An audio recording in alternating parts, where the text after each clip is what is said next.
नमस्कार। आप देख रहे हैं जन संवाद। उत्तर प्रदेश के गाजियाबाद जिले की लोनी तहसील में भूमि कब्जे के कथित मामलों को लेकर एक बार फिर सवाल उठ रहे हैं। पिछले कुछ वर्षों से लगातार ऐसे आरोप सामने आते रहे हैं कि कुछ लोग छोटे छोटे प्लॉटों पर अवैध कब्जा करने का प्रयास कर रहे हैं। स्थानीय लोगों का कहना है कि यदि समय रहते ऐसे मामलों पर प्रभावी कार्रवाई न हो तो भूमाफियाओं के हौसले और बढ़ सकते हैं। ताजा मामला लोनी के रामेश्वर पार्क क्षेत्र का बताया जा रहा है, जहां भाजपा के एक मंडल पदाधिकारी ने आरोप लगाया है कि उनके लगभग 60 वर्ग गज के प्लॉट पर कुछ लोगों द्वारा जबरन कब्जा करने का प्रयास किया जा रहा है। उनका यह भी आरोप है कि निर्माणाधीन प्लॉट की दीवार तक गिरा दी गई। अब बड़ा सवाल यह है कि क्या पुलिस और प्रशासन इस मामले में निष्पक्ष जांच कर उचित कार्रवाई करेंगे या फिर यह मामला भी लंबित मामलों की तरह फाइलों में सिमट कर रह जाएगा। गौरतलब है कि लोनी विधानसभा से भाजपा के विधायक नंदकिशोर गुर्जर हैं और गाजियाबाद के सांसद भी भाजपा से है। ऐसे में यदि सत्तारूढ़ दल के एक पदाधिकारी द्वारा ही भूमि कब्जे का आरोप लगाया जा रहा है तो यह मामला प्रशासनिक व्यवस्था पर भी कई सवाल खड़े करता है। बताया जा रहा है कि संबंधित 60 वर्ग गज का प्लॉट वर्ष 2008 में बेचा जा चुका था। आरोप है कि अब वही व्यक्ति जिसने उस समय प्लॉट बेचा था दोबारा उस पर कब्जा करने का प्रयास कर रहा है। हालांकि इन आरोपों की आधिकारिक पुष्टि जांच के बाद ही हो सकेगी। गाजियाबाद के जिला अधिकारी द्वारा समय समय पर भूमाफियाओं के खिलाफ कार्रवाई की बात कही जाती रही है। इसके बावजूद यदि ऐसे मामले लगातार सामने आ रहे हैं तो यह आवश्यक है कि संबंधित एजेंसियां निष्पक्ष जांच कर दोषियों के विरुद्ध कानून के अनुसार कार्रवाई करें। जनसंवाद की टीम इस पूरे मामले पर अपनी नजर बनाए हुए है। जैसे ही प्रशासन या संबंधित पक्ष की आधिकारिक प्रतिक्रिया सामने आएगी, हम उसे भी प्रमुखता से आपके सामने रखेंगे। अभी पहुंचे हुए हम लोनी नगर पालिका के वार्ड नंबर 12 में। वार्ड नंबर 12 में आने से पहले हमने कुछ विचार किए थे। विचार थे हमारे, क्या लोनी कभी भूमाफियाओं से मुक्त होगी? क्या लोनी में भूमाफियाओं का आतंक क्यों ही बना रहेगा? एक तरफ लोनी विधायक लगातार इन भूमाफियाओं के खिलाफ आगे बढ़कर कार्रवाई करवा रहे हैं, उसके बावजूद भी लोनी भूमाफियाओं से मुक्त नहीं हो रही। आखिर कौन दे रहा है इन भूमाफियाओं को संरक्षण? आज का सवाल है कि तमाम कोशिशों के बाद लोनी में भूमाफियाओं का आतंक थमने का नाम नहीं ले रहा है। और ऐसे ही एक स्थान पर हम अभी उपलब्ध है। ये प्लॉट है, इसकी प्लॉट की जो पैमाइश है वो 55-60 गज है और इस प्लॉट को 2008 में बेचा गया था। 2008 में प्लॉट बेचा गया।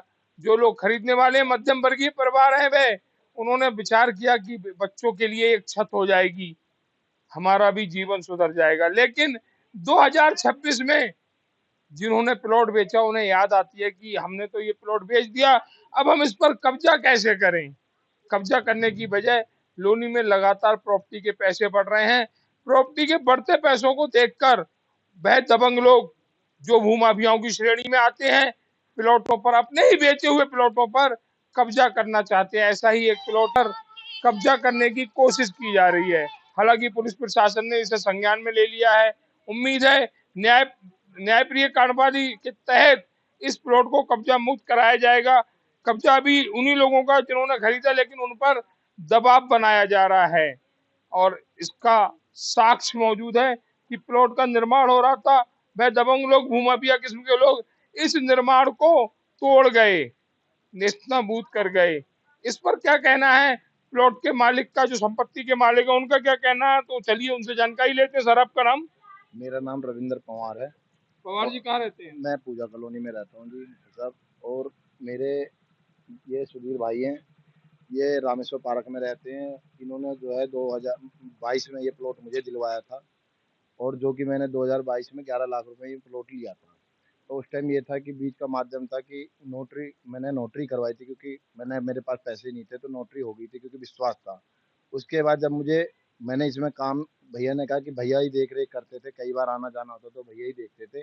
तो विश्वास था। बीच में उन्होंने, फौजी साहब ने मकान बनाया तो दीवार गिर गई थी।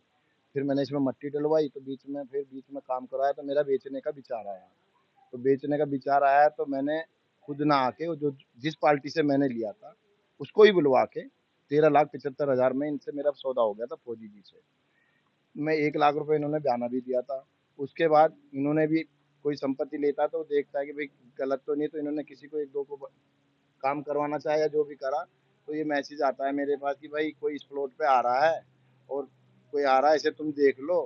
तो उन्होंने बोला भैया इसमें कोई लफड़ा आ रहा है, तो मैंने कहा भैया अगर लफड़ा आ रहा है तो भैया अपना बयाना उल्टा ले लो, कहानी खत्म। तो हम जब इसमें काम मट्टी डलवाई जब कोई नहीं आया, बीच में भी काम परसों हमने इसमें अपना मटेरियल डलाया जब कल हमारे को मैं चौकी जाता हूँ इसी मामले में, आते हैं वो कि वो 112 की कॉल भी वही करते हैं जो तोड़ने आते हैं। 112 वाले आते हैं तो 112 वालों ने मेरे कागज देके जो मेरे 2008 से लेकर और 2026 तक की पूरी चेन मेरे पास है, जिसमें से 3 पार्टियां वो भी मेरे संपर्क में है, जिससे मैंने लिया, जिसने उससे लिया और जिसने उससे लिया। सबसे बड़ा विषय इसमें यह है कि वही आदमी 2008 में प्लॉट बेचता है और वही आदमी आके 2026 में आके कहता है ये प्लॉट मेरा है। मैंने कहा भैया तेरा है तो तेरे बाप ने बेचा है, बाप नहीं आ रहा उसका, वो खुद आ रहे हैं, 3-4 लड़के हैं, कल भी आए, उन्होंने आके चौकी पे बैठा रहा, उन्होंने आके दीवार तोड़ दी, लेबर मिस्त्रियों के साथ मारपीट करी, बदतमीजी करी, मुझे व्हाट्सएप पे धमकी दी। मेरे साथ 2-3 लड़के और थे, वो उन्हें जानते हैं, उनको भी धमकी दी है उन्होंने कि तुझे देख लेंगे। उसने वीडियो बना के कल ये जब तोड़ फोड़ हो रही थी तो हमारे पास के वीडियो के एविडेंस भी है, उन्होंने ये कहा तुझे देख लेंगे। तो मैं चौकी पे कल से गया तो दरोगा जी ने मुझे पूरा आश्वासन दिया है और मैं अपनी बात ये रखना चाहूंगा, मैं भारतीय जनता पार्टी में खुद यहाँ बलराम नगर मंडल से महामंत्री हूँ।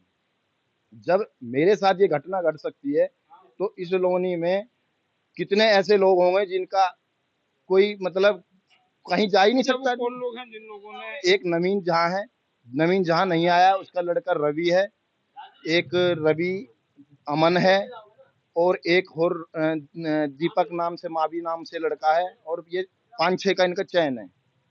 5-6 हैं, ये दबंग किस्म के हैं। इनका इतिहास पूरा निकाला जाए पिछला वाला तो अपराध से भरा 420 के अलावा कम से कम एनसीआर, दिल्ली, बिहार, छत्तीसगढ़, मध्य प्रदेश कम से कम 7-8 मुकदमे हैं 420 में, जो बहुत बड़ा व्यापार है इसका पूरा। अब इतना तो मैं नहीं कह सकता, मगर यह है कि मुझे इतना पता है कि जितने मुकदमे लिखे हुए हैं इस पे 420 के लिखे हुए हैं। ये कहना है संपत्ति मालिक का। हम प्रशासन से यही अपील करेंगे कि इसकी निष्पक्ष जांच करें और जो सही मालिक है, संपत्ति का जो सही मालिक है, उसके हैंडओवर, उसके कब्जे में इस संपत्ति को दिया जाए। गाजियाबाद जिलाधिकारी जो लगातार भूमाफियाओं के या इस तरह से जो प्लॉट पर कब्जा कर रहे हैं उनके खिलाफ एक अच्छी कार्रवाई कर रहे हैं।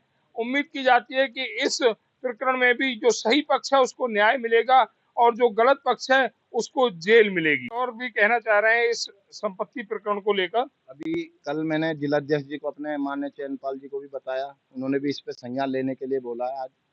और विधायक जी भी अभी कल बाहर थे लखनऊ, उनको भी संज्ञान में है।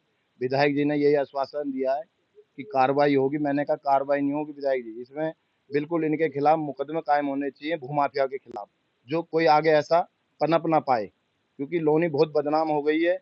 लोनी में अच्छा आदमी रह नहीं सकता है, खाली लोनी में वही रह सकता है जो अपने बल पे, जो अपने सकता कर, गरीब आदमी और ईमानदारी लोनी में नहीं रह सकता। इस तरीके से मेरा ये मैसेज है। और कल हम अभी एकदम कार्रवाई के लिए कल डीएम साहब से के पास भी जाएंगे, कमिश्नर साहब के पास भी जाएंगे, क्योंकि पहले की रूपरेखा चौकी से होती है। चौकी पे हमने बराबर अपने पेपर वर्क सब जो भी था हमने दे दिया। अब ये देखना है कि कार्रवाई इनके खिलाफ क्या कार्रवाई होती है, क्योंकि कुछ सुनने में आया कल की, मेरे से कह रहे कि तू कहाँ जाएगा, एसीपी मेरे हैं, डीसीपी मेरे हैं, तो ये भी एक बहुत बड़ा विषय है।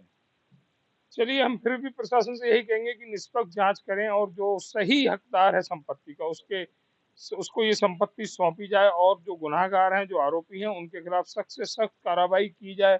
इस प्रकरण को लेकर हम दूसरे पक्ष से भी वार्ता करने की चेष्टा करेंगे। अगर वार्ता होती है तो उनसे भी उनका पक्ष जानेंगे, जिससे कि ये क्लियर हो सके कि रियल में हकीकत में संपत्ति किसकी है और कौन इसका मालिक है।